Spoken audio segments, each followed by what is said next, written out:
Welcome, my dear listeners. Welcome to our Dream to Rise podcast. And I have one special guest for today. He is an entrepreneur, author, and the founder of Seasonal Movement.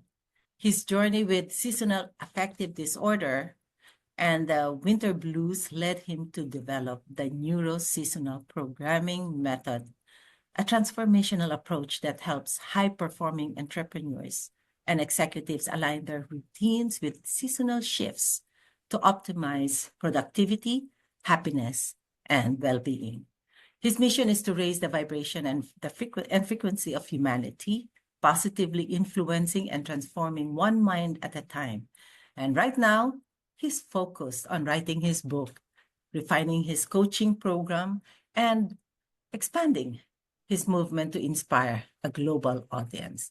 Without further ado, let's all welcome Ruben Gomez. Ruben, welcome to the Dream to Rise podcast.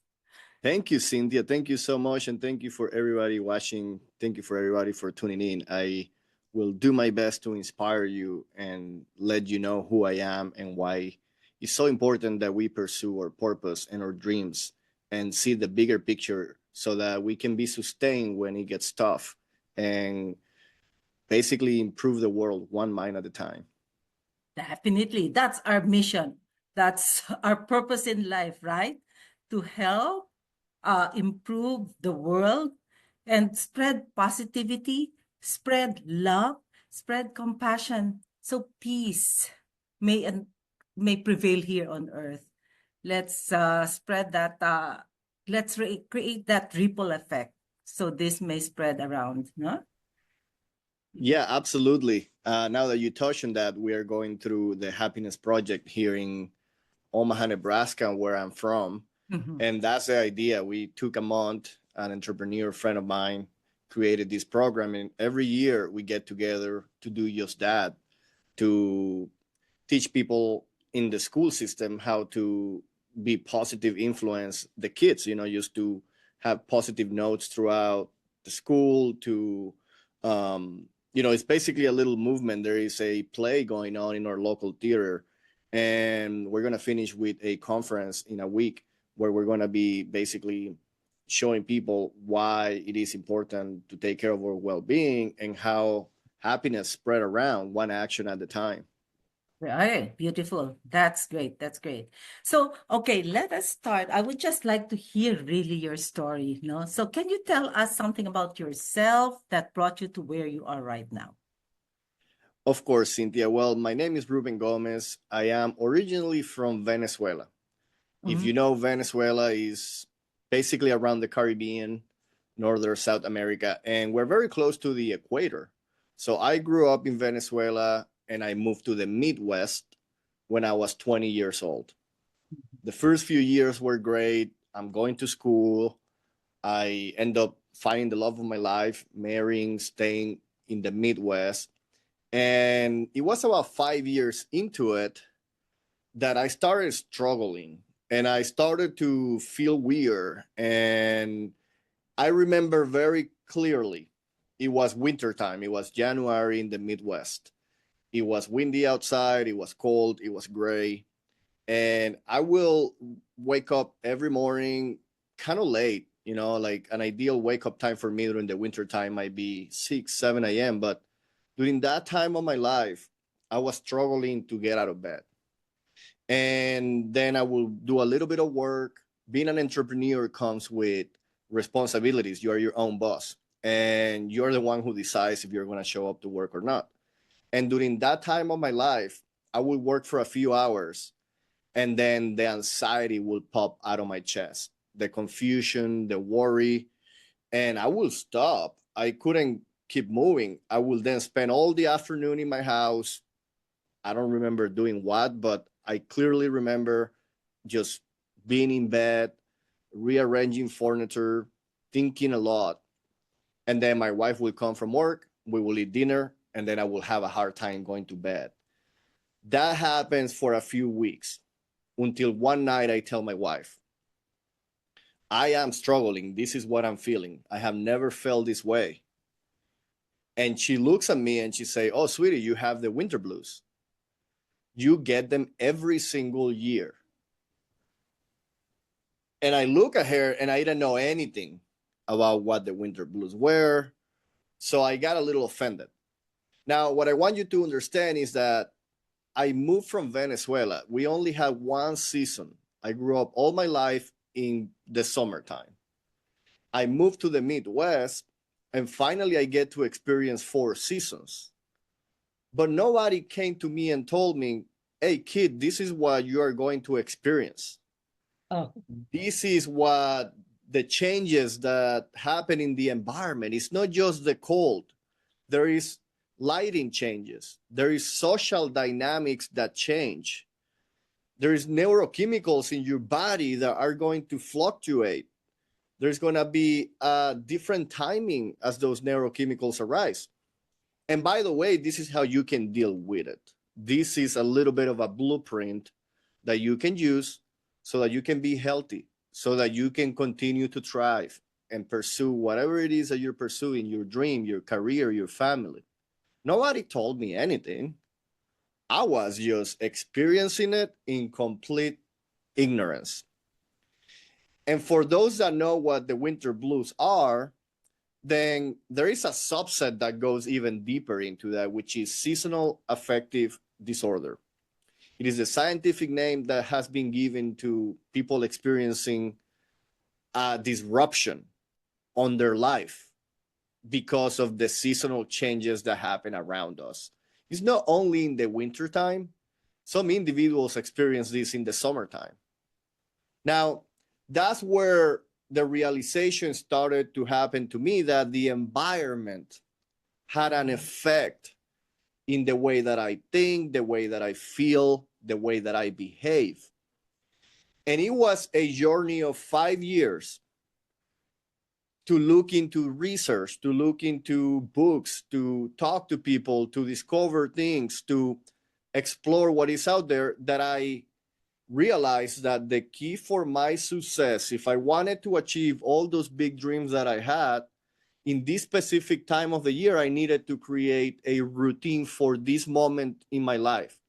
Now, what I want us to consider is that it was the winter time. That is historically the time until that point that I struggled the most. I will struggle psychologically, my mindset. I will struggle with my energy. I will struggle with continuing projects, my commitments. I didn't do it on purpose, but I wasn't aware of how to manage that. And in that season, that was 2019, I was focusing on, I'm going to be the best I can for these next 3 months of my life. I'm going to create a routine that is going to be good for these 3 months. Then I will figure it out later. But what can I do right now? And that was the beginning of now what has become perhaps the end of my method. As you mentioned, the Neuro-Seasonal Harmony Method, which is essentially helping individuals create seasonal routines. And we do that by combining a diversity of sciences like chronobiology, circadian rhythms. It has been scientifically proved that our hormones and our rhythms change based on the lighting, based on the environment. Every single cell of our body changes when it sees light or when the light stops. And then there are a multitude of sciences, like, for example, Chinese traditional medicine, that does a very beautiful job in explaining us the energy of the seasons and how it reflects in our minds, in our bodies as humans. And again, the list of sciences is very long, but it comes down to one, which is epigenetics. Epigenetics means above genes. So back in the day, let's say 25, 30 years ago, and previously to that, it was believed that we are born with specific genes. And we're essentially either doomed or, we're lucky that we got those genes. But there has been a transformation in the way that we understand our genes to move towards hey, wait a minute. If there is a pair of twins and they are born with the exact same genes, but one twin grows up in a different way than the other, the results can be very dramatic. That's where the light bulbs start coming up into there is something above the gene. And that's where epigenetics stands, which is the understanding of the activation in our genes by the environment. So when you have genes and environment together, that gives us a phenotype, a type of person that we become. We develop in a way that is very unique. And with that, I realized that this thing that I was feeling, these seasonal variations in energy and mood, it was a universal feeling. I'm not the only one that feels this way, because when the environment changes around us, we change with it. That's where the idea of the seasonal movement comes in place, and is recognizing the importance of the environment and the seasons into our well-being, and use methods scientifically proven to align ourselves with what's happening in the environment, to bring to consciousness what is happening and learn about how it's affecting us, so that then we can go from being a victim, for example, a person experiencing seasonal affective disorder, but not just that kind of person, everybody experiencing changes. If they are non-conscious, we're essentially a victim of the environment. The environment is changing and we don't even recognize. Become conscious is the first step, and then utilizing the methods that we have from proven science to create routines that will support our growth or purpose, so that we can basically go in that direction one season at a time. So during that first season, the winter time that I created my first seasonal routine, I achieved what I wanted to achieve in that season. But I missed the point. It wasn't that the project was the winter project only. This was a project of season by season. And let me explain you why. The winter is over, spring rolls in. What is coming up? Daylight savings time. What most of us experience during daylight savings time is a difference of an hour in sunlight, change immediately, overnight. And when that happened to me over 6 years ago, I didn't adjust. But all of a sudden, I was having a harder time waking up to go to the gym and work out. I was having a hard time going to sleep early at the time that I set up in my routine. I was having a hard time with my energy throughout the day and controlling my burst of energy that tends to happen during different times of the day. So what worked very well in the winter didn't work at all in the springtime. Why? Because our circadian rhythms completely changed with the season. And I wasn't feeling sleepy enough by 9, 10 p.m. I was having a hard time going to sleep, and then I wasn't sleeping enough, so I wasn't waking up to work out.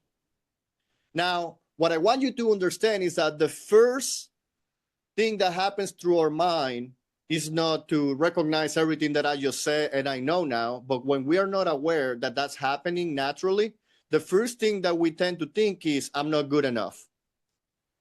I don't have the dedication, the commitment to what I set up myself to do. We take it internally.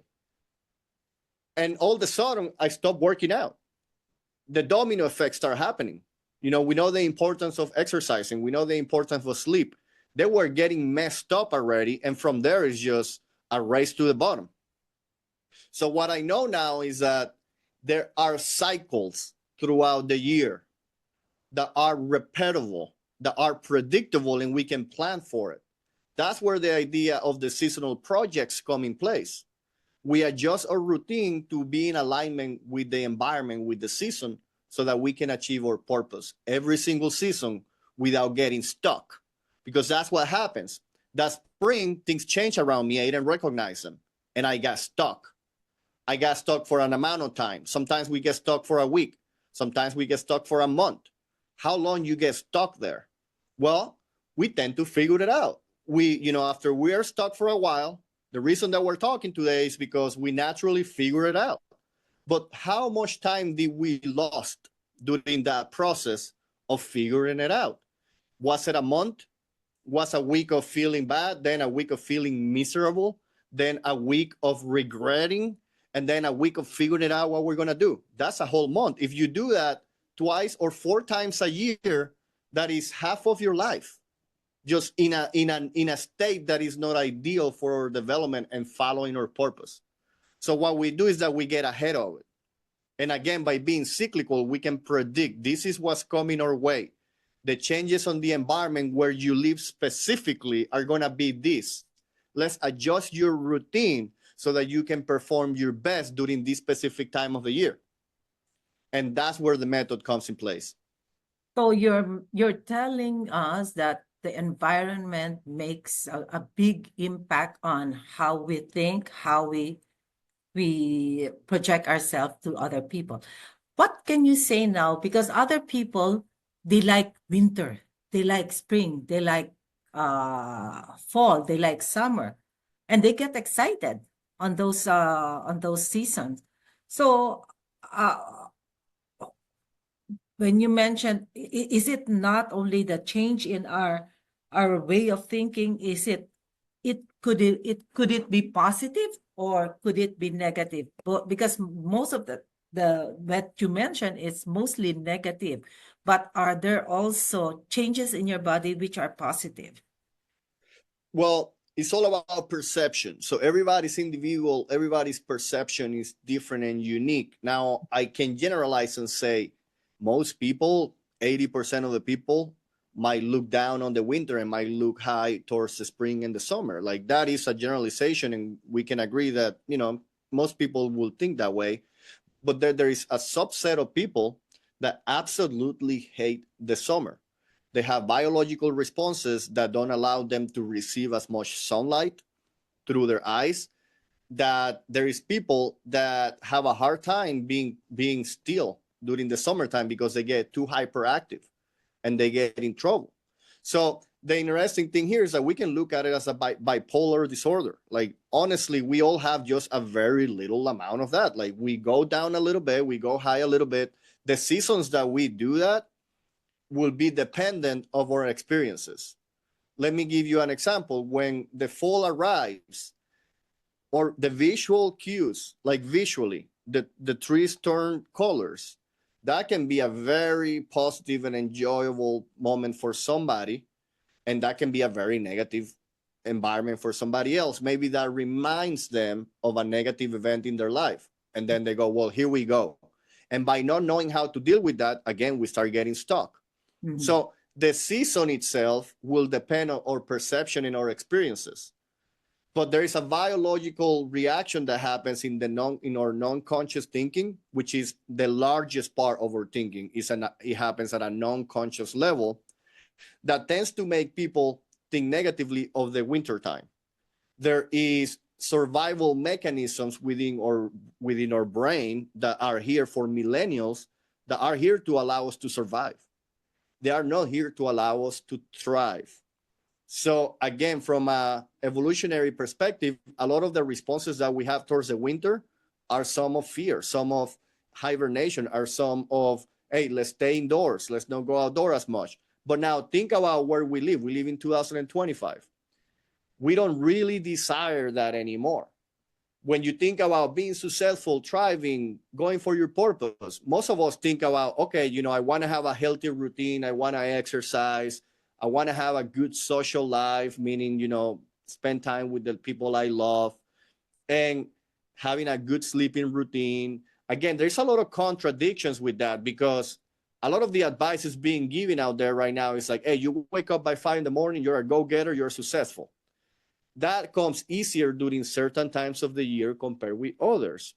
So all I'm bringing to the equation is that all the advice out there comes from a good place, but if it's not considering your location and your specific season, and actually I would take that even a step further, and your specific genes, then it's not something that you should be taking as granted and just doing it. You should look deeper into it. because there's a lot into biohacking nowadays where it's like, hey, you should be getting in a cold plunge, you should be, meditating, you should be doing all these things. They're going to be good for you. You should be perhaps doing intermittent fasting. And my point is that the seasons have a big impact in our metabolism, in our stress levels, in, every single chemical in our body adjusts with the seasons. So we want to keep that in mind when we're creating a routine that is positive for ourselves, so that we don't contradict our natural rhythms, or so that we don't add to perhaps a high amount of stress that we tend to feel during certain times of the year. Okay, so you mentioned about coming up with routines on different seasons. Based from what you have experienced on winter, what routines did you use? Or what did you? I want to start with a little bit of a disclosure, which is we're all very unique people. I can generalize to a high degree, but if I generalize, I just want you to be aware that your question is what did work for me, yes. which can be very similar to what will work for somebody else. Yes. But the question is what worked for me. Yes. So I'm talking from personal experience, and Yes. I want to say that I have the tools to actually see what will work for somebody else. Thanks to the epigenetics, we can measure people's body's composition to basically start grouping them into a type of person that will be benefiting from a different routine than mine. Because our changes in metabolism, the changes in our body, the changes in the way that we develop in the womb as an embryo have a very direct impact, and all proved by science. So that is the little disclosure that I want to put into, because I can go there, but I need to know the individual. Now, what has worked for me, and based on all the research that I have done, is backed by that, is I'm just going to start with the most basic framework, which is that we want to pay attention to the lighting cycle every single season of the year. The winter is one where it's darker. The day is the shortest we're going to experience throughout the yearly cycle. So we want to keep that in mind. And it's going to get dark early compared to the summertime, compared to any other time of the year. So what we want to keep in mind is, based on the sunset, at what time should I be going to bed? Now, what we know is that melatonin production start increasing towards the night. So we want to also keep in consideration that if we have a lot of blue light entering in through our eyes, whether it is by LED lighting, whether it is by computers, TVs, phones, that's going to create the opposite hormone, which is cortisol, which is the stress hormone, which, in a healthy level, all it wants to do is keep us alert. So again, to achieve a good night's sleep during the winter is one that looks like we want to respect the lighting. We want to go to sleep earlier, and we want to avoid blue light in our system so that we can naturally go to sleep earlier, which is what a lot of people have a hard time with. Because again, society tells us productivity is king. Like you want to work till late so that you can achieve your dreams. So when people start getting tired by perhaps sometimes 7 p.m. because it's just dark since 5 p.m., we miss the mark to realize it's just wintertime. You can go to sleep early. And then here is where understanding different disciplines is very important, because what I'm talking about here is very directed with chronobiology and circadian rhythms, but understanding that it's going to be pretty much impossible for a lot of people to wake up with the sunrise in their face during the wintertime, which is the advice from a circadian rhythm theory, is to, wake up with the sunrise. That will be the best you can do for your health. Well, it doesn't really happen where I live in the wintertime. The degree of the sunrise is one that we don't really get a lot of sun in our faces when we wake up, even if I have skylights in my room. Tends to be cloudy. So what I do, my winter project, my winter routine is one that I wake up early. And based on what I know of myself, again, thanks to epigenetics and studies and the advancements that we have in AI and technology, I know that that actually not only just feels good to me, but it actually is in alignment with my type of body, my needs. So I wake up early and I go to workout. That works really good for me in the wintertime, which is very different for me than in the summertime. Why? Because I know I'm going to go to sleep late. So when I wake up, it's not at 5 in the morning anymore. I wake up more with the sunrise. That's when I wake up with the sunrise. And I don't hit the gym right away. I go to work because my cognitive performance is at its peak and I can feel it. So it all started with feeling and see what worked for me. But now I have the technology behind to customize that for every single individual, including myself, season after season. So you also have different routines on different season, right? That's the basis of our movement. When the lighting patterns and the environment changes. Now, I want you to understand that the environment is not just the lighting or the temperature or what's going on outside. The environment of an individual, of a person, of the brain includes social dynamics. Social dynamics change drastically season after season. And again, they're cyclical, so we can predict them. So part of my method is helping people identify what is this next season, this next 3 months going to bring to you right now, so you can plan for it. Because we know that one of the most beneficial things we can do as a human being is have loving connections, nurturing loving relationships. Sometimes they go away. It's not convenient anymore to be meeting people when it's super cold. So it might become a little more inconvenient to make that part of your routine. But in the summertime, a lot of times, for me, I can only speak for myself, but again, we look at every person and we look at every season. Sometimes it's very convenient to hang out with people we love. Like, for example, in the fall, I have Christmas parties, like 5 of them. I have like, Thanksgiving parties, a lot of them. I have Halloween parties. So I break it down so that we can recognize, hey, it's not just the weather. There is social dynamics happening that have an effect in our brain, cortisol, serotonin, adrenaline. This is all part of our neurochemistry. So again, looking at those cycles, we can say this season, I need to prioritize connection because there is nothing on my schedule. I don't have a birthday party going on. It's going to be, very low on that end. What can I do to prevent myself from missing that oxytocin? Let me just create a once a week reminder to meet with my family member, my loved one, have a date night, my church group, whatever that is for the individual to support their well-being during that season.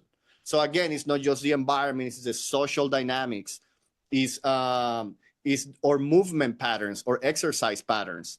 It becomes very easy to go out for a walk in the summertime sometimes or in the springtime. But during the wintertime, if you didn't plan for it, you're going to find yourself telling yourself every day, I want to go for a walk, but I just don't feel like it. It's so cold. I'm not going to do it. Next thing you know, a week goes by, you haven't left your house. So it's planning ahead.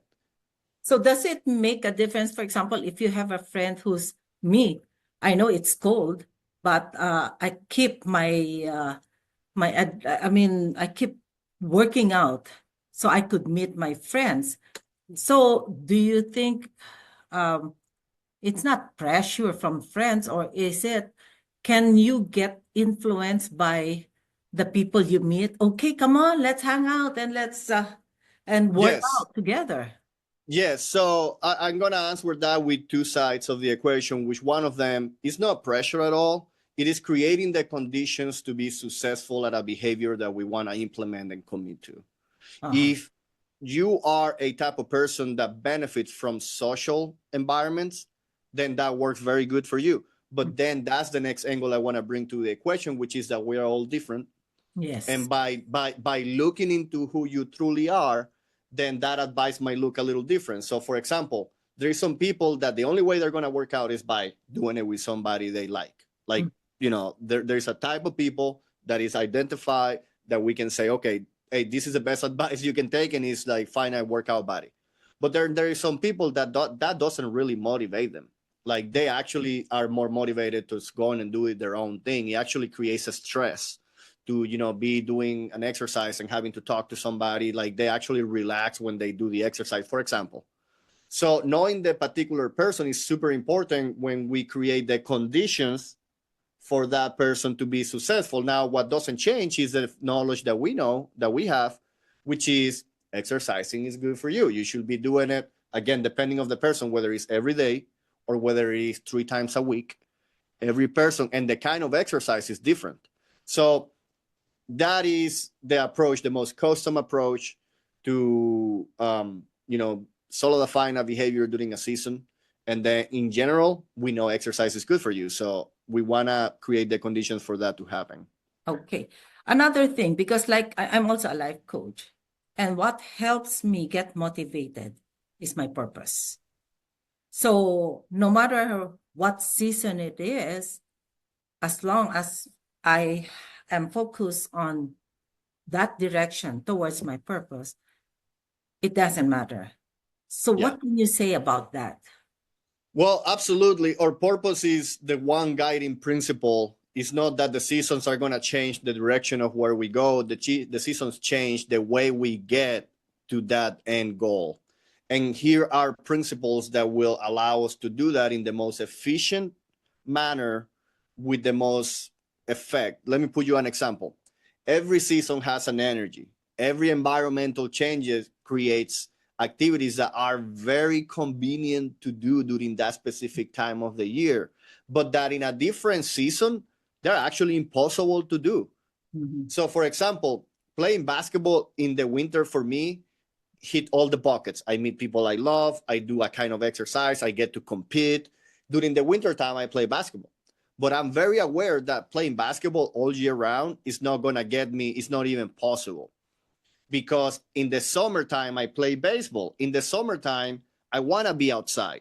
The winter is great because we play basketball indoors.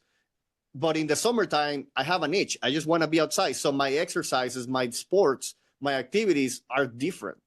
And this is what I want you to link this with purpose. And is that in order to arrive to a destination, we often think that is linear. We often think that, hey, as long as I continue to do this every day or every week, I'm going to get there. The reality is that if we take that approach, sometimes we're going to be leaving chips on the table, because sometimes the other kind of like other behaviors, other frequencies, other intensities are a lot easier to do, which also go in line with our progress, with the purpose that we had set up for ourselves. But then sometimes we commit to, again, that routine. If it's the same all year round, it might be very difficult to do during certain times of the year. Mm-hmm. It might be actually removing energy from us. It might be dissatisfying. It might be forced to be done. So what I want us to keep clear is that the way to arrive to our purpose by letting the seasons guide us to it is a more efficient way to get it. You can achieve more with less effort. We just want to use the energy of the season to guide us to our purpose. Okay, that's great. This is interesting, huh?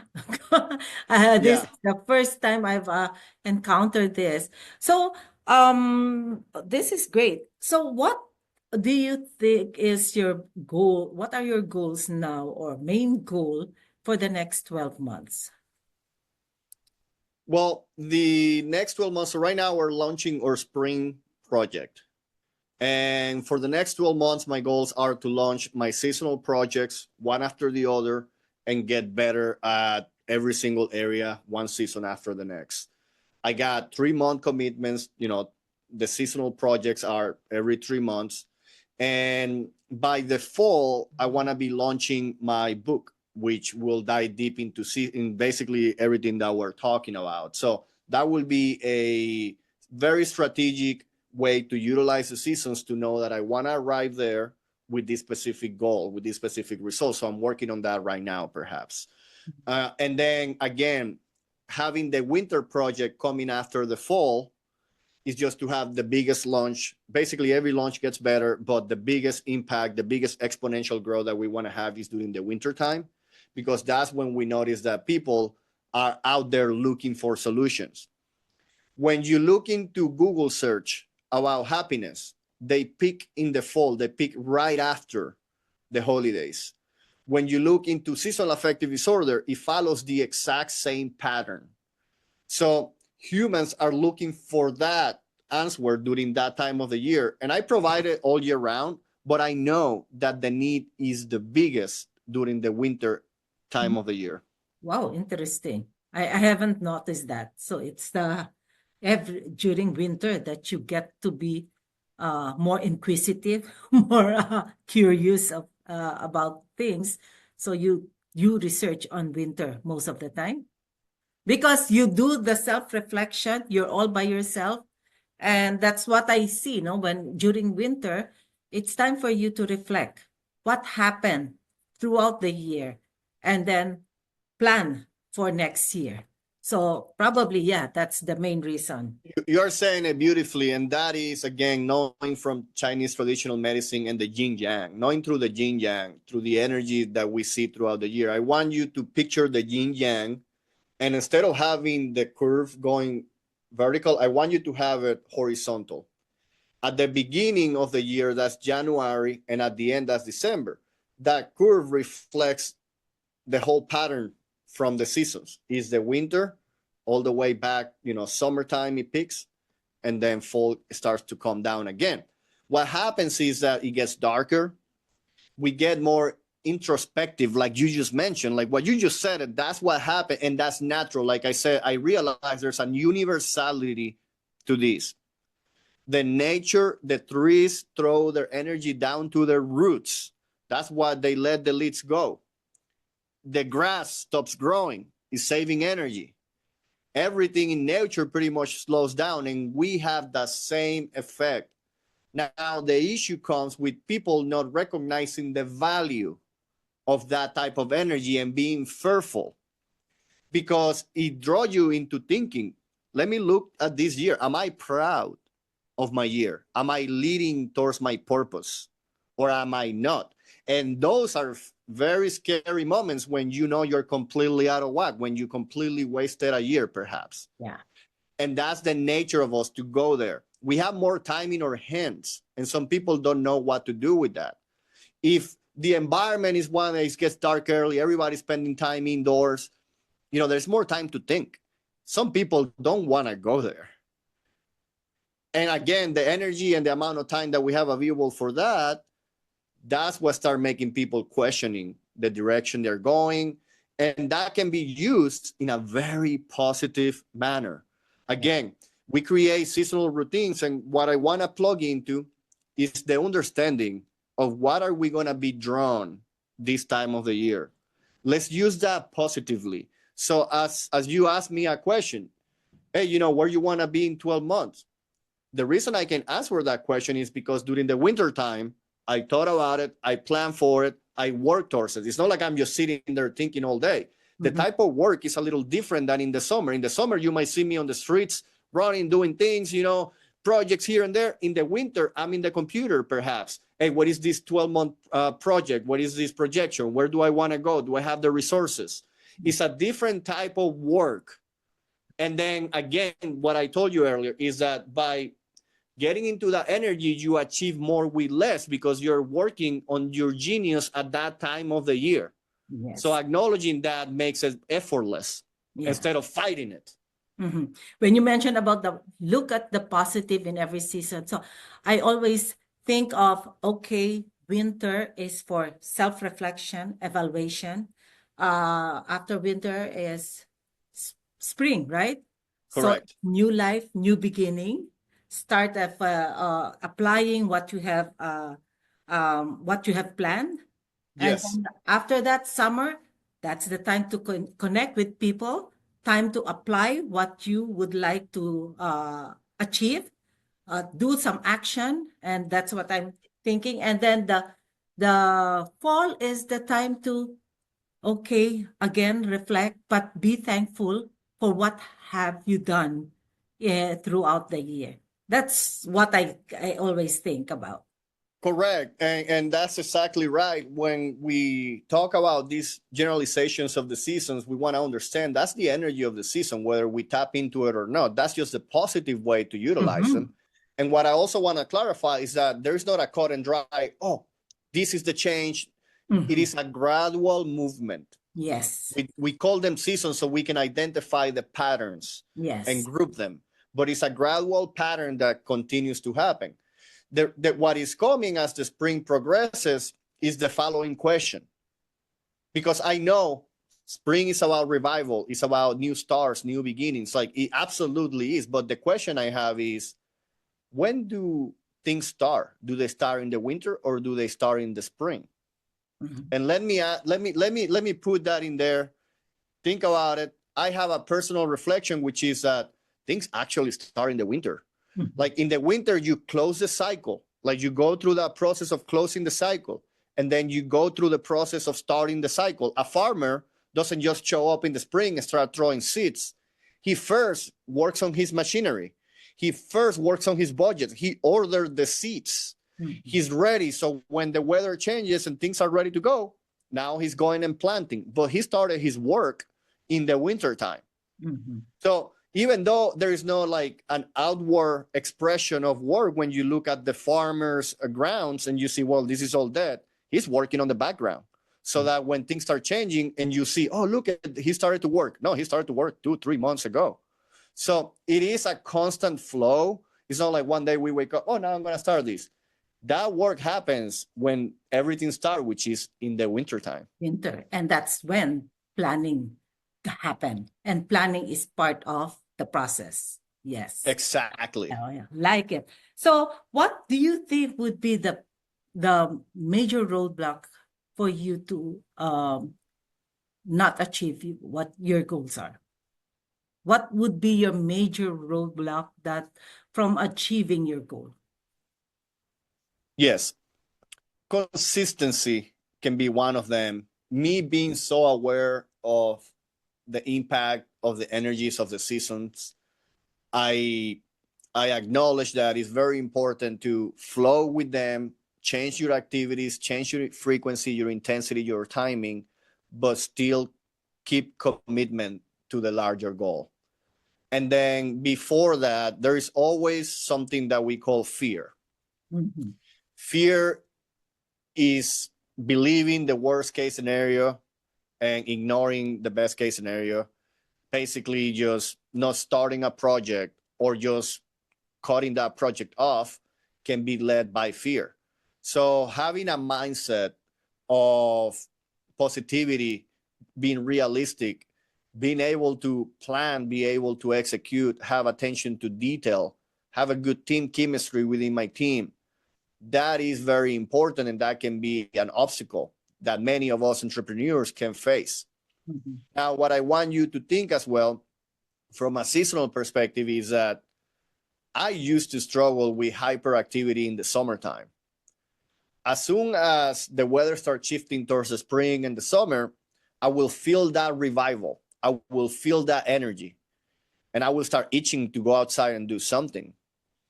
So what tends to happen during the springtime is that we have to make sure that we are aligned to our commitment, because social events are going to start popping over, and needs and maybe home improvements are going to start popping over. The desire to join, I don't know, a club, a sport, something that you didn't even think about it, but you got invited and you just say yes to it. Mm-hmm. So the importance in the spring is, one, to stay grounded. Mm-hmm. To keep that energy directed to what it matters. And again, action follows energy and direction. So that can also be a challenging time as we approach the springtime for any entrepreneur out there. Is make sure you keep directing that energy in the place you want to go. Mm-hmm. It seems that you've already shared your advice. That was my last question. What would be your simple advice to our listeners? Okay, you've given a lot of advices. What would be your simple and best advice for the listeners? Know yourself, become aware of the impact of the environment over your well-being, over your thinking, your feeling, and your behaviors. That is the guide towards achieving your purpose.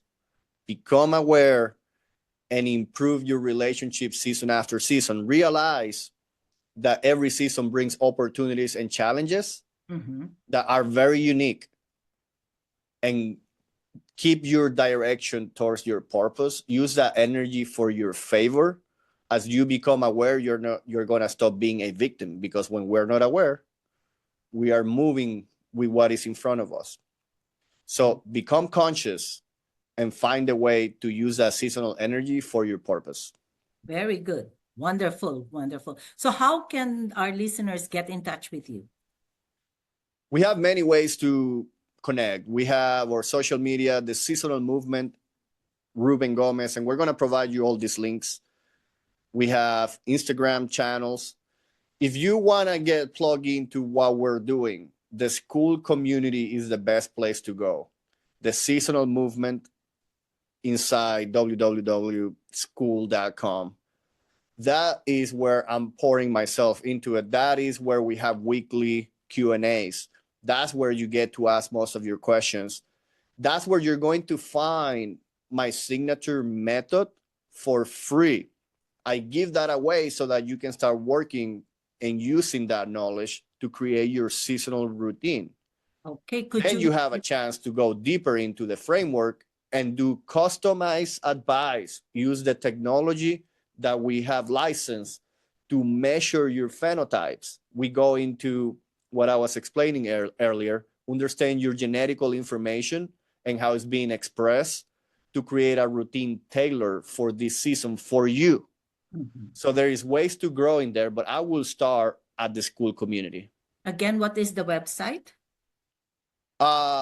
School.com, SKOOL.com-seasonal movement. Oh. And we will provide a link in the description of the video as well. So you can just click on it and go there. Oh. But if you want to communicate, you can send us a text on any of our platforms. I review them, Facebook, Instagram, whichever is the most convenient to you. Wonderful. Well, thank you so much, Ruben, for being here with us. And I'm sure we've learned so much from you. And it was a nice discussion. And it's my first time to learn about that environment really impacts us to get stuck or move forward towards our purpose. And that's our dream. So again, thank you so much, Ruben. I wish you all the best. And for our listeners, thank you for tuning in. Wait till next episode. Thank you. Bye-bye. Okay.